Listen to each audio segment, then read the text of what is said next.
deserve. Because Europe is an idea, the idea of freedom and mutual strength. This was the idea that drove the post-1989 generation, when East and West came together. And it is as powerful now as it was then. And this is why we are bringing future member states closer to our union, investing, supporting reforms, integrating into the single market.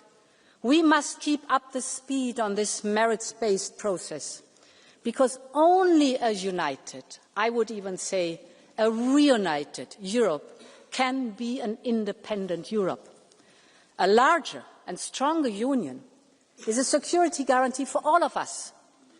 And because for Ukraine, for Moldova and for the Western Balkans, their futures in our union, let's make the next reunification of Europe happen together.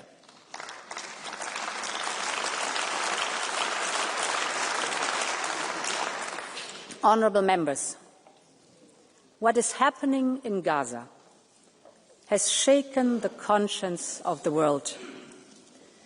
People killed while begging for food. Mothers holding lifeless babies. These images are simply catastrophic. So I want to start with a very clear message. Man-made famine can never be a weapon of war. For the sake of the children, for the sake of humanity, this must stop.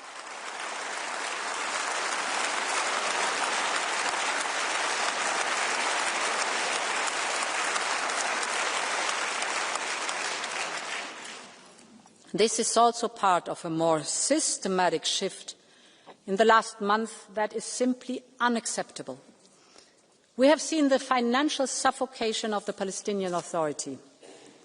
The plans for settlement project in the so-called E1 era, which would easily cut off the occupied West Bank from East Jerusalem.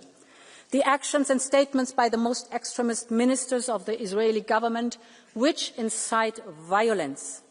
All of this points to a clear attempt to undermine the two-state solution, to undermine the vision of a viable Palestinian state, and we must not let this happen.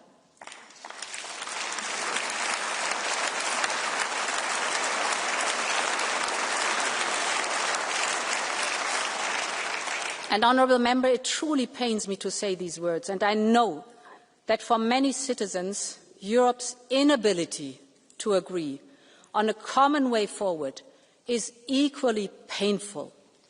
They are asking how much worse things must get before there is unity in response. I understand, because what is happening in Gaza is unacceptable, and because Europe must lead the way, just as it has done before. Our financial support and humanitarian aid far outweigh that of any other partner. Our commitment to a viable Palestinian Authority is keeping the two-state solution alive, and we must urge others to urgently step up too, both in the region and beyond. But, of course, Europe needs to do more.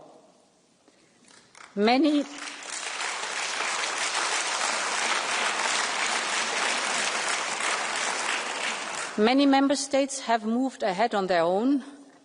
On our side, we proposed to suspend parts of our Horizon funding, but this is stuck without a majority. We must overcome this. We cannot afford to be paralysed. And this is why I will propose a package of measures to carve out a way forward. First, the Commission will do all that it can do on its own. We will put our bilateral support to Israel on hold. We will stop all payments in these areas without affecting our work with Israeli civil society or Yad Vashem. Second, we will make two further proposals to the Council. We will propose sanctions on the extremist ministers and on violent settlers.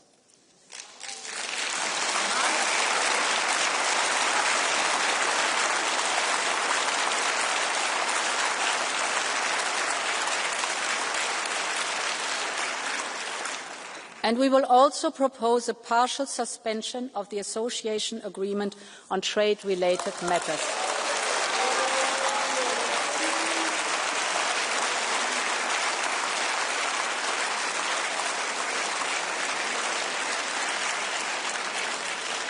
I am aware it will be difficult to find majorities, and I know that any action will be too much for one and too little for others. But we must all take our own responsibility: Parliament, Council, Commission.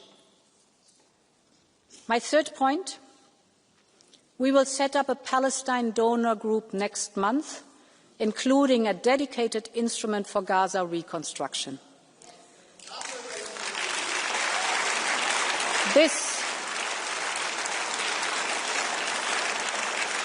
This will be an international effort with regional partners, and it will build on the momentum of the New York conference organised by France and Saudi Arabia.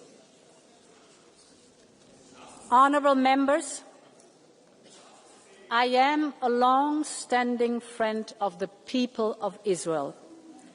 I know how much the atrocious attacks on October 7th by Hamas terrorists shook the nation to its core.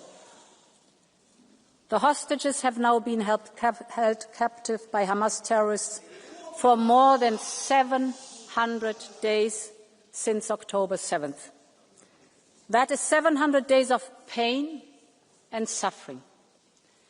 There can never be any place for Hamas, neither now nor in future, because they are terrorists who want to destroy Israel. They are also inflicting terror on their own people, keeping their future hostage. Europe's goal has always been the same: real security for Israel and a safe present and future for all Palestinians.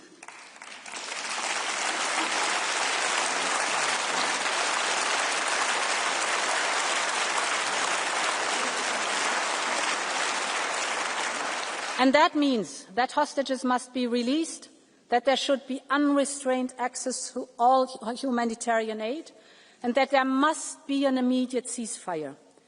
But in the longer term, the only realistic peace plan is based on two states, living side by side in peace and security, with a secure Israel, a viable Palestinian Authority, and the scourge of Hamas removed.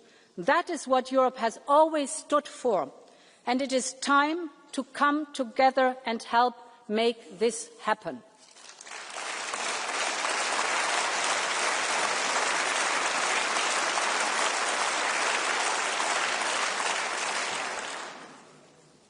Honourable members, the transition is now hard. I want to speak about competitiveness. I know, but this is a State of the Union, and